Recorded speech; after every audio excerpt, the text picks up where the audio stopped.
মানবতা যদি হইতো তাহলে আমার সমাজের এই চিত্র হয় কি করে? ডক্টর জাকির নায়েক বিশ্বনন্দিত একজন আলোচক। তিনি বাংলাদেশে আসার জন্য তাকে মানুষ দাওয়াত দিয়েছে। ভারতে এখন পর্যন্ত তার বিরুদ্ধে কোনো ভারতের আদালতের রায় হয় নাই, তার বিরুদ্ধে চার্জশিট গঠন হয় নাই। শুধু এরপরও বাংলাদেশে তিনি যখন আসার কথা বলা হয়েছে, আপনারা ভাবেন অফিসিয়ালি ইন্ডিয়া বলছে জাকির নায়েককে ধরে ইন্ডিয়ার হাতে তুলে দেওয়ার জন্য। ভাবেন জাকির নায়েক কিন্তু দণ্ডপ্রাপ্ত আসামি না, এখন পর্যন্ত তার বিরুদ্ধে মামলা আছে, দণ্ডপ্রাপ্ত আসামি না। তাকে ভারত বলতেছে আমরা ধরে যেন তার কাছে দেই। আর গত 15 বছরে হাজারো হাজারো মানুষ খুন করে গুম করে হত্যা করে, 1 বছর আগে জুলাইয়ে গণহত্যা করে সে এখন দিল্লিতে গিয়া ঘুমায়। আমাদের কাছে তো ফেরতই দেয় না, বরং উল্টা আমাদের কাছে সে জাকির নায়েককে ফেরত দেওয়ার কথা বলে। কত লজ্জা, কত থার্ড ক্লাস একটা রাষ্ট্র। মানবতা থাকলে তো এরকম ছিল চিত্র। ময়দানে জীবনটা বাহির হইতেছে পিপাসায়, আপন ভাই পানি নিয়ে ছুটা গেছে, পাশের থেকে একজন ডাক দিছে পানি, বলছে ভাই ও পিপাসিত বেশি, ওর কাছে জানা। ওইখানে যাওয়ার পরে আরেক জায়গার থেকে আওয়াজ আসছে পানি, তো দ্বিতীয় বলছে ও আমার চেয়ে বেশি পিপাসিত, ওইখানে যান না। তো ওইখানে যা দেখে দুনিয়ায় নাই। দ্বিতীয় জনের কাছে আইসা দেখে দুনিয়ায় নাই, আপন বাড়ির কাছে আইসা দেখে ও নাই। এটার নাম তো ছিল মানবতা? এটার নাম তো মানবতা ছিল না। যে 1000 টাকার শাক নিয়ে রাস্তার পাশে বসতে বেচতে হয়তো 1500 টাকা বেচবে, 500 টাকা মিলবে, 2 কেজি চাউল কিনবে, একটু শাক কিনবে, একটু ডাইল কিনবে, ওর কাছ থেকে আইসা তো হাত পাতা উচিত ছিল না যে দে ডেলি 100 টাকা। কি মানবতা? তুমি মানুষ, এটার নাম তো মানবতা ছিল। রাগ হয়ে যাবেন বলবো, আমার সমাজ তো দেখি রাস্তাঘাটে পোস্টার দেখলে দেখি সমাজ সেবকের অভাব নাই, ঠিক না? আওয়াজ না, আওয়াজ না, মনোযোগ। কিন্তু আজ পর্যন্ত বাংলাদেশে আমাকে বাড়ি করে দেন তো একটা, যে তৃতীয় লিঙ্গের কোনো আশ্রয় কেন্দ্র কেউ খুলছে? আমাকে দেখান, একটা দেখান। এটা কি সমাজ সেবার অন্তর্ভুক্ত ছিল না? যে তৃতীয় লিঙ্গের মানুষগুলা রাস্তায় রাস্তায় ঘুরবে আর মানুষকে বিরক্ত করবে আর হাত পাতবে আর বাসা বাড়িতে উঠে চিল্লা চিল্লি করবে, আর যুবকরা ওদেরকে নিয়ে মজা নিবে। যুবকরা তো ওদেরকে নিয়ে মজা নেয়, রাতের অন্ধকারে তো একদল মানুষ ওদেরকে নিয়ে মজা নেয়। উচিত তো ছিল আমার সমাজের বিত্তশালীদের, সমাজ সেবকদের উচিত ছিল বৃদ্ধাশ্রম যখন খুলতে পারছো, তৃতীয় লিঙ্গের জন্য একটা আশ্রম খোলো, 10 জনকে নিয়ে যাও আর বলো এইখানে থাকবি, 2টা কাপড় পরবি, 2 বেলা খাবি আর আল্লাহ আল্লাহ করবি। তুই রাস্তায় ঘুরা ঘুরা নিজের ইজ্জত বিলীন করার প্রয়োজন নাই। তাইলে তো বুঝতাম আপনি সমাজ সেবক। রাগ হয় না, বুঝানোর জন্য বলতেছি। সৃষ্টির ভিতরে শ্রেষ্ঠত্ব দিল, মানবতা কোথায়? আল্লাহ তো দাম দিবে মানুষকে। আপনি কালকে এই চেহারা নিয়ে দাঁড়াবেন কি করে বলেন? সৃষ্টির ভিতরে আমাকে মানুষ হিসাবে শ্রেষ্ঠত্ব দিলেন, বলেন আপনার আমার ভিতরে মানবতা কতটুকু? আল্লাহ তো মানুষকে মূল্যায়ন করবেন, জানোয়ারকে তো করবেন না। আপনি বলবেন আমি তো মানুষ হিসাবেই মরব, কিন্তু কোরআন তো বলে না। কোরআন তো বলে মানুষ হিসাবে জন্ম নিলেই মানুষ হয় না। যদি হইতো তাহলে হাতের বানানোটাকে কেন আল্লাহ জানোয়ার বলতেন? মানুষকে তো হাত দিয়ে তৈরি করছেন, সমগ্র সৃষ্টিকে তো আল্লাহ তৈরি করছেন 2 অক্ষর দিয়া। মানুষকে তো তৈরি করছেন কুদরতি হাত দিয়া। সমগ্র সৃষ্টিকে তো তড়িঘড়ি কমপ্লিট করছেন 6 দিনে। আপনাকে আমাকে তো কমপ্লিট করলেন 10 মাসে। আপনাকে কেন জানোয়ার বলবে? আরো 2-4টা দেখাবো। সৃষ্টির ভিতরে সবচেয়ে সৌন্দর্য দিল আপনাকে, পুরা ভান্ডারটা যেন সৌন্দর্যে লাগায় দিল আপনার উপরে, ওটাকে জানোয়ার বলবেন কেন?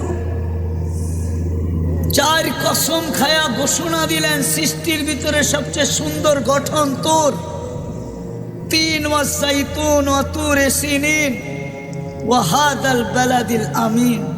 চার কসম খাওয়ার পরে বললেন সবচেয়ে সুন্দর গঠন তোর।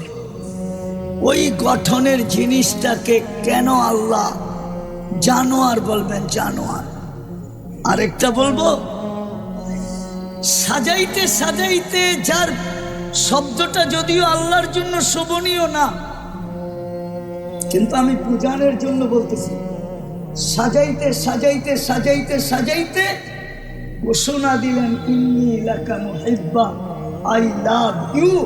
যে মানুষের প্রেমে পড়ে গেলেন, ভালোবাসায় পড়ে গেলেন, ওই মানুষটাকে জানোয়ার বলবেন কেন?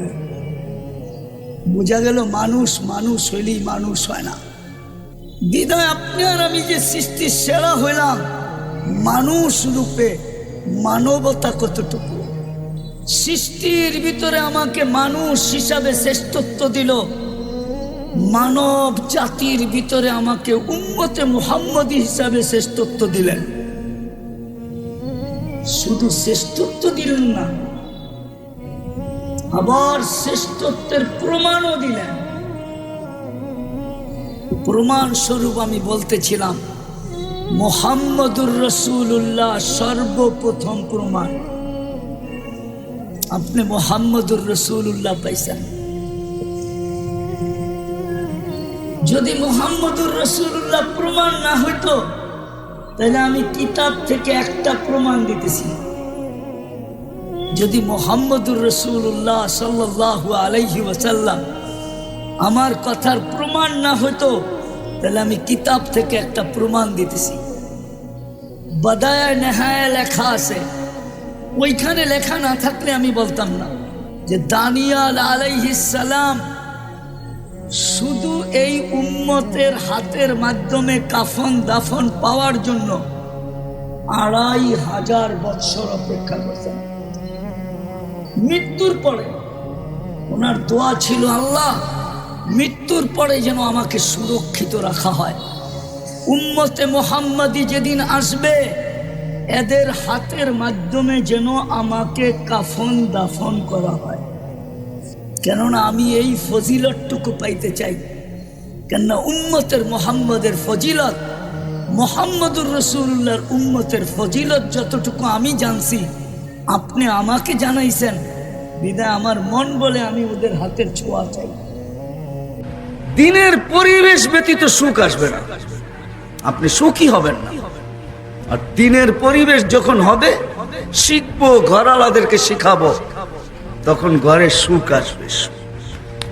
1 টাকা কামাবেন তারপরও সুখ, কিছু কামাবেন না তারপরও সুখ। হাদিস দিয়া প্রমাণ দেওয়া যায়। আর দ্বিতীয় হলো, সফল হইতে চাই। সফল হওয়ার জন্য মূল মন্ত্র হলো আল্লাহ যার পক্ষে সে সফল। আল্লাহ যার পক্ষে সে, এখানেও সফল, ওইখানেও সফল, এখানেও ওখানেও সফল। আল্লাহ যার পক্ষে না, দুনিয়া হয়তো দেখতে পারে সে সফল না। এটা তো হাতির দাঁত 2টা থাকে, একটা খাওয়ার একটা দেখার। হাতির দাঁত যেটা 2টা বাহির হয়ে থাকে, ওটা দিয়ে হাতি খায় না। হাতির খাওয়ার দাঁত দেখা যায় না, আর দেখার দাঁতে খাওয়া যায় না। মনে হয় বুঝাইতে পারি না, বুঝাইতে পারলাম? হাতির যেই দাঁত দেখা যায়, ওটা দিয়ে কি যায় না, আর যেটা দিয়ে খায় ওটা দেখা যায় না। আমরা যাদেরকে ভাবতেছি সফল, আসলে সে সফল না, এটা দেখার দাঁত। আপনি ভাবতেছেন সফল, আসলে সে সফল না। বিশ্বাস হয় না? সে যদি সফল হইতো, তাহলে তার মৃত্যুর পরে তার সন্তান তাকে গোসল দিত, তাকে কাফন পড়াইতো, তাকে জানাজা দিত, চোখের পানি দিয়ে কবরে রাইখা বলতো, মালিক চোখের পানি দিয়ে রাইখা গেলাম, তুই কিন্তু দেখা রাখিস। সেটা বলতে, সেটা ফোন করে এটা বলতো না যে আমার আব্বার করুণায় মারা গেছেন, আপনারা সৎ কাজটা করে দিয়েন, আমরা ভয় পাই বিদায় আসবো না, সে সংস্থাকে ফোন করে এতটুকু বলতো না। দাফনের পরে ফোন করে এতটুকু বলতো না থ্যাংক ইউ, এতটুকু বলতো না। সফল তো ওই ব্যক্তি 2020-এ দেখাইছে, আলেম ছেলে বাপকে গোছল দিতেছে, করুণায় মারা গেছে। দুনিয়া বলতেছে করুণা, কয় তোর করুণা, বাপ বড়, করুণা বড় না। তুই মারা যাবি, কয় তোর মউত, আমি বড় না, বাবা বড়। আমার জান বড় না, আমার বাবার জান, বাবা বড়। এটার নাম হলো সুখ, এটার নাম হলো সফলতা। পিতা হওয়ার সফলতা এটা। আরে বুঝবেন তো না, কিভাবে বুঝাবো জানি না। 14টা ছেলে হাফেজ হলো, বুঝবেন হাফেজের মা বাবা। দুনিয়ার মানুষও মাতৃত্বের পুরস্কার দেয়, আমি দেখছি মিডিয়ায় মাঝে মাঝে দেখা যায় মাতৃত্বের, মনে হয় বুঝাইতে পারিনি যে তুমি এরকম সন্তান পেটে রাখলে তো রাখলে কি করে, পুরস্কার দেয় সরকার, আল্লাহ মাতৃত্বের পুরস্কার দিবে।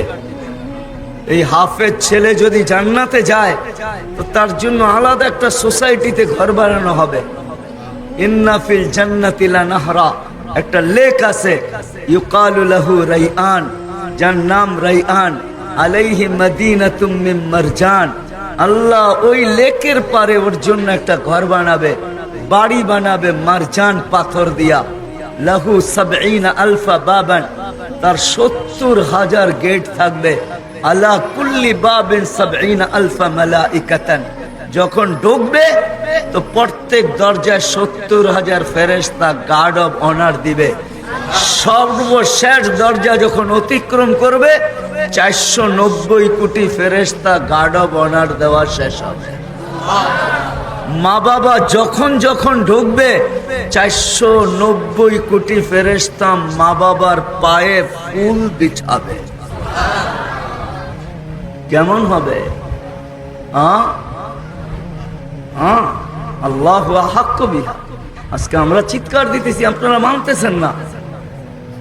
আমরা বুঝাইতে চাইতেছি কিন্তু বুঝতে চাইতেছে না। না যুবক বোঝে, না নারী বোঝে, না পুরুষ বোঝে, না শিক্ষিত বোঝে, না অশিক্ষিত বোঝে। উল্টা আমাদেরকে কালার করে। ওইদিকে আমি চাইতে চাই না, বিদায় আসে না। যদি এই ছোট জীবনটা সুখে থাকতে চাই, দিনের পরিবেশের কোনো বিকল্প নেই। পরিবেশ বানান, দেখেন আপনার ঘরে সুখ আসে তো কি করে আসে। সফল হইতে চান তো আল্লাহকে পক্ষে নেন। আর আল্লাহকে পক্ষে নেওয়া কোনো কঠিন না, আল্লাহকে সাথে নেওয়া কোনো কঠিন না। আমাদের আল্লাহ তো ওই আল্লাহ যে প্রতি রাত্রে বন্দাকে এই বইলা ডাকতে থাকে যে বন্দা, সারা দুনিয়ার মানুষ আসামিকে তালাশ করে শাস্তি দেওয়ার জন্য, আমি ডাকতে থাকি মাফ করার জন্য। আমাদের আল্লাহ ওই আল্লাহ। সারা দুনিয়ার মানুষ শাস্তি দিতে মজা পায়, আমি মাফ করতে মজা পাই। সারা দুনিয়ার মানুষ শাস্তিতে অভ্যস্ত, আমি মাপে অভ্যস্ত। সারা দুনিয়ার মানুষ শাস্তি দিতে ভালো লাগে, ভালোবাসে, আমি মাফ করতে ভালোবাসি। এই শব্দগুলো দিয়ে প্রতি রাত্রে ডাকতে থাকে। আল্লাহকে সঙ্গে নেওয়া কোনো কঠিন না, এটাও শিখতে হবে যে আল্লাহ আমার সঙ্গে হবে তো হবে কিভাবে। তখন কুরের ঘরে হাসবেন তো না, বলবো আমার অনেক দিন আগের কথা, আমার মনে আছে অনেক দিন আগের কথা। এতটুকু পরিচিত ছিলাম না, অনেক দিন আগের কথা, পড়ার জমানার কথা বলতেছি। বিল্ডিং বানানোর শ্রমিক থাকে না, শ্রমিক, এদেরকে কি বলে? শ্রমিকই বলে, ঠিক না? রোডের কাজ করুক বা বিল্ডিং এর ঠিকাদার একজন থাকে, সে শ্রমিক নিয়ে আসে। সবাই কিন্তু সকালবেলা টিফিন করে নিয়ে আসে, দেখেন, ঠিক না? দুপুরে সবাই একসাথে বৈশা খায়। তো সবগুলা বৈশা, সবার ভিতরে আবার দুই একজন একটু থাকে হাসি মজা গালা, ঠিক না? তো ওরা বৈশা বৈশা খাইতেছে, আমি শুনতেছি। তো সবগুলাই বলতেছে আরে যার বাড়ি বানাই স্যার, একটা শব্দগুলা বললাম না যে স্যার কেমন মানুষ, আগেরটা বুঝালেন কিন্তু যে ওনার কথা ছাড়া লড়েও না। এ বলে এত শিক্ষিত, এত বড় অফিসার, ব্যাগটা লয়া পিছে পিছে যায় আর উনি আগে আগে যায়। তো যখন বলতেছিল আরেকটাই খোঁচা দিয়া বলতেছে, আরে আমরাই ভালো আছি। ওর মা বাবা ওরে শিক্ষিত বানায় করছেটা কি? একটা বিল্ডিংই করলো, আমরাই এর চেয়ে ভালো আছি। কোন সাত সকালে আসছি, শেষ রাত্রে উঠা দেখছো গরম গরম টিফিন কারি রেডি করে দিছে। বিকালে আবার যখন জামু পানিটা আগেই রেডি রাখবে, যায়া গোসল করবো, বাচ্চাগুলাকে দূরে সরাইয়া দিয়া বলবে তোর বাপ সারাদিন খাইটা আসছে, তোরা একটু বিরক্ত করিস না, তোর আব্বাকে একটু ঘুমাইতে দে, না ঘুমাইলে কালকে অসুস্থ হয়ে যাবে, আর কামে যদি না যায় তো আমাদের সংসার চলবে কি কইরা, তোরা একটু দূরে চলে যা বলে ঘুম পড়াইয়া দিবে। আবার আইসা একটু শরীর তো টিপা দিবে। বলছে ওর বাপে তোর একটা শিক্ষিত বানায় একটা গাদা বানাইছে, ও সারাদিন পিছ পিছ ঘুরে আর টাকা কামায় আর পিছ পিছ ঘুরে, মনে হয় বুঝাইতে পারি কিছু ইঙ্গিতে বুঝছেন? হ্যাঁ, সত্য এটাই। কিন্তু আসেন, যদি সুখে থাকতে চাই তাহলে দিনের পরিবেশ বানাইতে হবে, আর যদি সফল হইতে চাই তাহলে আল্লাহকে সাথে নিতে হবে। আল্লাহকে সাথে নেওয়া ছাড়া সফল হওয়া যাবে না। যারা আল্লাহ পাইছেন ওরা সব সফল। বিশ্বাস হয় না? হ্যাঁ, জান জান আপনাদের সন্তানরা কয় মিনিট কয় ঘন্টা পাও টিপে, জিজ্ঞাসা করেন সন্তানরা কয় ঘন্টা পাও টিপে। ইমাম শাফির মতো ব্যক্তিত্ব সারাদিন পরে বিকালে যখন রাত্রে ফিরতেন, মার পায়ে তেল মালিশ করতেন আর টিপা টিপা ঘুম পড়াইতেন, মাঝে মাঝে তালুতে চুমা দিতেন। মা কাইপা উঠতো, আব্বা ছিল না, বলছে শাফি আমার পায়ের তালুতে চুমা। তো বলছে মা তোর পায়ের তালুতে চুমা দেই না, আমি আমার জান্নাতে চুমা দিয়া স্বাদ নিতেছি। হ্যাঁ, এটাই সত্যি। বিশ্বাস হয় না? এটাই সত্যি। জান জান জিজ্ঞেস করে দেখেন না, সত্য এটাই। যারা আল্লাহ পাইছে ওরা সফল। যারা দিনের পরিবেশ তৈরি করছে ওরা সুখী, ওরা সুখী। যারা আল্লাহ পায় না ওরা সফল। যারা দিনের পরিবেশ তৈরি করতে পারে না, দিনের পরিবেশ তৈরি করতে পারে না, ওরা সুখী না, ওরা সুখী না, সুখী না। যদি সুখী হইতো তাহলে সন্তান মা বাবাকে এত বড় বড় চোখ দেখাইতো না। আজকে প্রত্যেক ঘরের সন্তান মা বাবাকে বড় বড় চোখ দেখায় না, সত্য না? হ্যাঁ, বড় বড় চোখ দেখায়।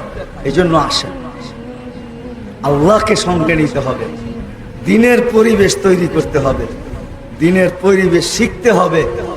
আল্লাহকে সঙ্গে নিতে হলে চারটা জিনিস করতে হবে। রাজি? হ্যাঁ, কি বলেন? রাজি হলে বলবো, নাহলে খামাখা বলে লাভ নেই। হ্যাঁ, আল্লাহ কবুল করুক। আল্লাহকে যদি সঙ্গে নিতে চান, সর্বপ্রথম মসজিদের সাথে সম্পর্ক যুক্ত হবে। এই সম্পর্ক না যেটাকে আমরা সম্পর্ক মনে করতেছি, যে 5 ওয়াক্ত আজান দিল চলে গেলাম, না। সম্পর্ক বলতে বোঝেন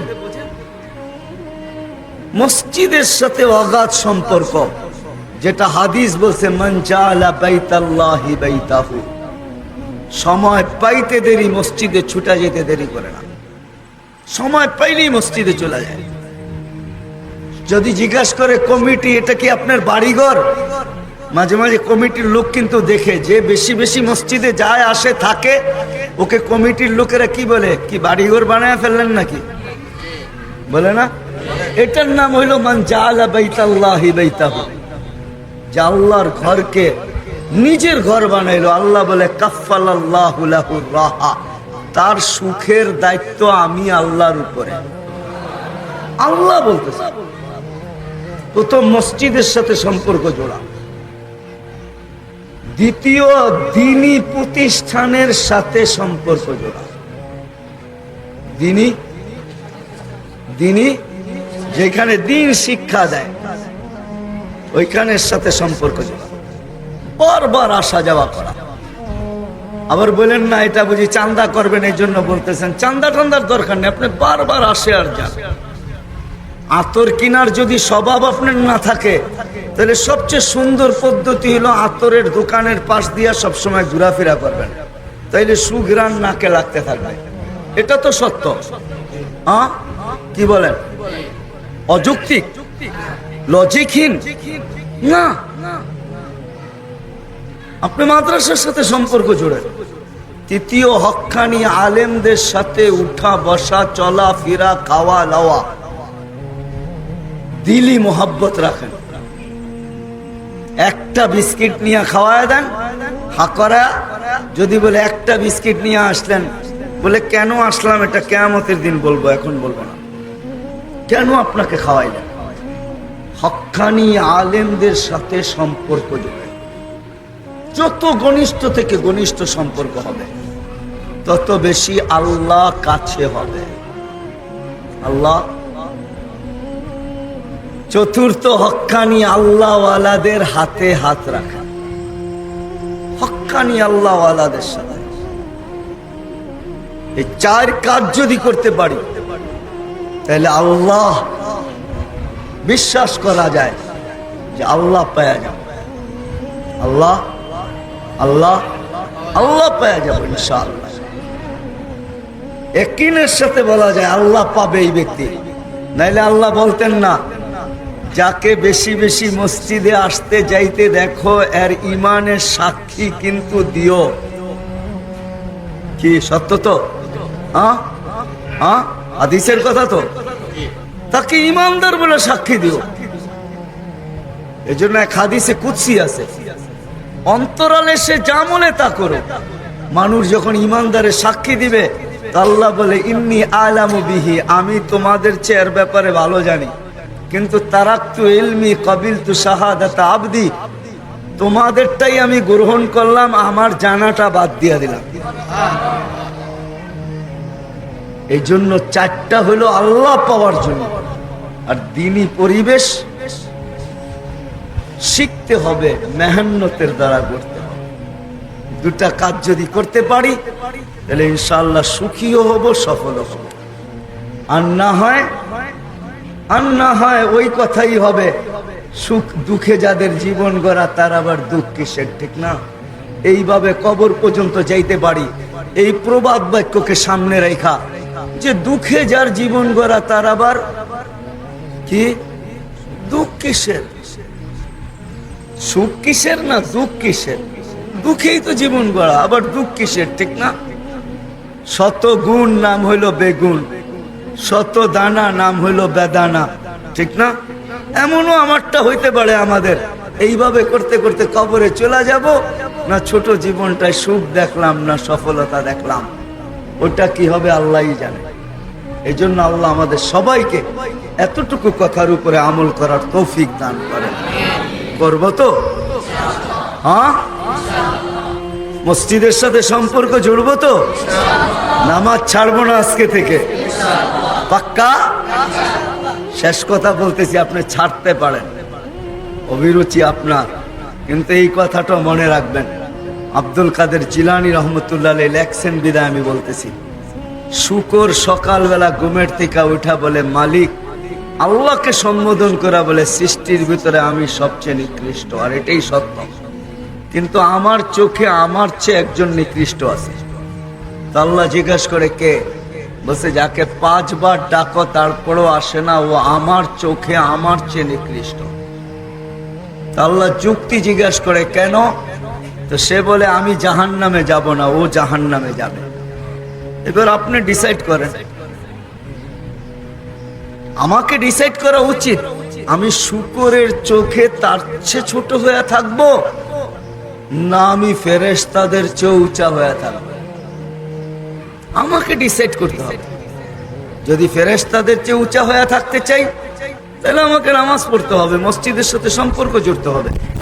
আর যদি তা না চাই তাহলে আপনি যেমন খুশি তেমন স্বাধীনতা আল্লাহ 5টা দিচ্ছেন, আপনি প্রয়োগ করতে পারেন।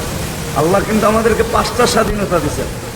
যেই কোনো শিক্ষায় শিক্ষিত হইতে পারো, যেই কোনো পেশায় পেশাজীবী হইতে পারো, যেই কোনো পেশায় পেশাজীবী হইতে পারো, যেই কোনো মত আদর্শে আদর্শবান হইতে পারো, তো থাকলে দুনিয়ার যেই কোনো সোসাইটিতে বাস করতে পারো। মৃত্যুর সীমারেখা পর্যন্ত যেমন খুশি তেমন চলতে পারো। আল্লাহ বাধা দিবে না। তুমি বিকেনি পড়বে না, কি পড়বে, পড়তে পারো। আল্লাহ বলে আমি বাধা দিব না, আমি অপেক্ষায় থাকবো। সীমারেখা পা কখন দিবে আর থাবা দিব আর তোমাকে উঠায় নিব। লাতুস আলুন্না আনিন নাইম। তারপর একটা একটা তোমার হিসাব তোমাকে মিলাইতে হবে। তোমার হিসাব তোমাকে মিলাইতে হবে। কাফা বিনফসিকাল ইয়াউমা আলাইকা হাসিবা। হইতে পারে এই 60 বছরের হিসাব মিলাইতে যায় আপনাকে আমাকে 50,000 বছরও দাঁড়ায় থাকতে হইতে পারে। আল্লাহ আমাদের সবাইকে আমল করার তৌফিক দান করেন। ওমা আলাইনা ইল্লাল বালাগ। বকরি জালালি ওয়াজহি ওয়াসিলি সুলতানি। আল্লাহুম্মা সাল্লি ওয়া সাল্লিম ওয়া বারিক আলা হাবিবিকা মুহাম্মদ। আল্লাহ বলার পর্ব ছিল শেষ, শোনার পর্ব ছিল শেষ। এখন ভিক্ষার পর্ব চলতেছে, দুনিয়ার কারো কাছে না, আপনার মতো আল্লাহর কাছে। আল্লাহ যিনি চাওয়া ছাড়া আমাদের মতো অস্তিত্ব দিতে পারে, লক্ষ কোটি জিনিস একটা শরীরে ফিট করতে পারে, এরকম জাদু দেখাইতে পারে, ওই আল্লাহ যিনি 24 ঘন্টা বান্দা বিরোধিতা করা সত্ত্বেও সুরক্ষিত করে, 24 ঘন্টা বান্দা গুনাহ করা সত্ত্বেও যে আল্লাহ বান্দার সাথে লুকোচুরি খেলে, ওই আল্লাহর কাছে হাত উঠাইলে বিশ্বাস খালি ফেরত দিবে না। ওই মজলিসে, যেই মজলিস ফেরেশতা দ্বারা বেষ্টিত, ওই মজলিস যেটা রহমত দ্বারা ঢাকা, ওই মজলিস যেখানে শান্তি নাজেল হইতেছে, ওই মজলিস যেটার আলোচনা আল্লাহর ওইখানে, আপনার ওইখানে হইতেছে, ওদেরকে নিয়া যাদেরকে আল্লাহ আপনি আপনার কালামের জন্য লকার বানাইছেন। আল্লাহ ব্যাংকওয়ালারও লকার রাখে। আয় আল্লাহ, মানুষ বিশ্বস্ত মনে করে লকারে নিজেদের গচ্ছিত সম্পদ রাখে। কেউ কাগজ কাপড়, কেউ দলিল পত্র রাখে, কেউ সোনা দানা রাখে, কেউ টাকা পয়সা রাখে। আয় আল্লাহ, আপনি যাদের সিনাকে আপনার কালামের লকার হিসাবে নির্বাচিত করছেন, ওই সমস্ত 14 জন হাফেজকে নিয়ে, এর ভিতরে আলেম ওলামারও আছে, সাধারণ পাবলিকও আছে, জানি না অন্তরালে কারা কারা আছে। আল্লাহ, সবাইকে নিয়ে হাত তুলছি। এরকম মজলিস থেকে যদি আমরা কবুলিয়ত ছাড়া উঠা যাই বা মাগফিরাত ছাড়া উঠা যাই, তো আমরা আর পাবো কোথায়? না এরকম পরিবেশ পাওয়া যাবে, না এরকম ব্যক্তিগুলাকে পাওয়া যাবে, না এরকম সময়টা পাওয়া যাবে। বিদায় মালিক, আজকে তো কবুলিয়ত ছাড়া উঠতে চাই না, আজকে তো গুনাহ মাফ ছাড়া উঠতে চাই না। আল্লাহ, আপনি আমাদের গুনাহকে মাফ করে দেন। আল্লাহ, অনেকেই রোজার অবস্থায়, আল্লাহ যারা শাবানের 15 তারিখের রোজা রাখছেন, সবে বরাতের, অনেকেই হবে এখানে রোজাদার, এদেরকে নিয়ে হাত তুলছে। গত রাত্রটা নিসফুম মিন শাবান গেছে, বরাতের রাত্রি ছিল। 5 সম্প্রদায় ব্যতীত তুমি অনেকেই মাফ করছো। আল্লাহ, যদি মাপ আজকে নাও হয়ে থাকে, তো এই মুহূর্তে আমরা মাপ ছাড়া উঠতে চাই না, কবুলিয়ত ছাড়া উঠতে চাই না। শুধু আমাদের না, আমাদেরকে শুধু না, আমাদের জেনারেশন দর জেনারেশন পুরা উম্মতকে আজকে মাফ করা দেন। আয় আল্লাহ, পুরা উম্মতকে আজকে কবুল করেন, এই মাদ্রাসাকে কবুল করেন, ওস্তাদদেরকে কবুল করেন, ছাত্রদেরকে কবুল করেন, প্রতিষ্ঠাতাকারীদেরকে কবুল করেন, সহযোগিতাকারীদেরকে কবুল করেন, সাহায্যকারীদেরকে কবুল করেন, যারা ভালোবাসা রাখে মনে তাদেরকেও কবুল করেন, যারা এটা সামনে দিয়ে হাইটা যায় তাদেরকেও কবুল করেন। আয় আল্লাহ, আয় আল্লাহ, যার যে পেরেশানি আছে দূর করে দেন, প্রয়োজন আছে মেটায়া দেন, অসুস্থ আছে সুস্থতা দেন, সুস্থ আছে সর্ব ধরনের রোগ থেকে হেফাজত করেন। আমাদেরকে জটিল রোগ দিয়েন না আল্লাহ, হার্টের রোগ দিয়েন না, কিডনির দিয়েন না, লিভারের দিয়েন না, ব্রেন স্ট্রোকের দিয়েন না, ডায়াবেটিস আর ক্যান্সারের দিয়েন না। করোনার মতো মহামারী দ্বারা আক্রান্ত করেন না। আল্লাহ কেউ যদি আক্রান্ত হয়ে থাকে তাকে শেফায়ে আজেলা মুস্তামেররা নসিব করেন। আমাদের দেশকে করোনা মুক্ত করেন। আল্লাহ আপনি 2 সপ্তাহ দেখাইছেন, একজনও মারা যায় না। আমাদেরকে এরকম একটা সপ্তাহ দেখান যে আমাদের দেশে একজনও আক্রান্ত হয় না। আয় আল্লাহ, আমরা এরকম একটা সময় দেখতে চাই। আয় আল্লাহ, মাদ্রাসার জরুরতকে খাজানায় গায়েব থেকে পুরা করার তৌফিক নসিব। মাদ্রাসার জরুরতকে খাজানায় গায়েব থেকে পুরা করা। আল্লাহ, ছোট্ট একটা জায়গা আপনি বড় একটা জায়গারও ব্যবস্থা করে দেন। আয় আল্লাহ, আপনার কাছে কোনো কঠিন না। ইন্না হাদা লাইসা আলাইকা বিআজিজ। আল্লাহ, এটা আপনার কাছে কঠিন না, আমাদের কাছে কঠিন হতে পারে। আয় আল্লাহ, আয় আল্লাহ, আয় আল্লাহ, মাদ্রাসার মোহাব্বত এলাকার মসজিদের দিলের ভিতরে পয়দা করা দেন। মাদ্রাসাওয়ালাদেরকে এলাকার হক বুঝার তৌফিক নসিব করেন। অনেকে দোয়ার দরখাস্ত করছে, অনেকে করতে চাইছে, পারে নাই। সবার মনের তামান্নাকে আপনি পুরা করেন। আল্লাহ, রমজান আসতেছে, আল্লাহ সুস্থতার সাথে সফলতার সাথে আল্লাহ রমজানকে উদযাপিত করার তৌফিক আমাদেরকে নসিব করেন। খায়ের, বরকত, রহমত, নাজাত সবকিছু আমাদেরকে পাওয়ার তৌফিক নসিব করেন। আল্লাহ, রমজানের ভিতরে প্রত্যেককে সচ্ছলতা নসিব করেন, প্রত্যেককে সচ্ছলতা নসিব করেন। হায় আল্লাহ, কারো যেন এমন না হয়, ধনীদের দিলের ভিতরে গরিবের ভালোবাসা পয়দা করেন। ধনীরা যদি একটু চিন্তা করে যে আমরা রোজা উদযাপন করব, সচ্ছলতার সাথে তারা যদি গরিবদের দিকে একটু তাকায়, তাহলে গরিবরাও সচ্ছলতার সাথে রমজানকে উদযাপিত করতে পারে। দৈনন্দিন প্রয়োজনের ব্যক্তিরা যদি ভাবে যে প্রতি রমজানেই তো লাভ কামাইলাম, এই রমজানে জান্নাত কামাবো, সে যদি একটু সহানুভূতি দেখায়, তাহলে আপনার হাবি, আপনার ওয়াদা আছে, আপনি তাকে জান্নাত লেখা দিবেন। আয় আল্লাহ, আয় আল্লাহ, যারা যেই জন্যই দোয়ার দরখাস্ত করছে সবার জায়েজ তামান্নাকে পুরা করে। এই মাহফিলের উসিলায় সমস্ত মুর্দে গানদেরকে মাফ করেন। আমাদের আপনজন না, শুধু পুরা উম্মতের মুর্দাদেরকে মাফ করা দেন।